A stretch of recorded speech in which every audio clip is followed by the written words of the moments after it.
Hi, I'm Dr. Ryan with the Chiropractic Spa. Today we're going to be covering the plank. Now, the plank is actually one of the essential moves of bracing and creating tension in the core. So a lot of people do a lot of crunches, a lot of sit-ups, a lot of different movements for the core. The plank is probably it's just fundamental for the core because the core is great at absorbing force. And so this is a great exercise for creating stability. Now the core, we always think of just the ab muscles when we think of the core. The core is actually anything that attaches to the hip bones. So the core includes the glutes, the hamstrings, the quads, the low back, the abs. Now the plank can target each one of those and all of those, but we want to focus mostly on keeping that core tight and keeping the glutes engaged. So I'll show you and demonstrate how to do that. Now there's a couple ways to make the plank easier or harder depending on where you're at in your fitness capabilities at the moment.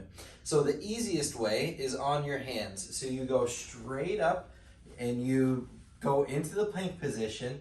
Now you can see my back is arched up. We want to squeeze those shoulder blades tight. So we're going to relax there and you'll feel your core. One key point you can do is pull that belly button towards your spine, and that'll help brace you and keep you in that neutral position. So a lot of people, I'll show you kind of the errors that I see typically are: one, we arch the back down and you end up into this prone cobra position, or they get tired and they hitch their hips backwards, kind of into a modified downward dog. So we want to keep that neutral spine and keep it nice and tight.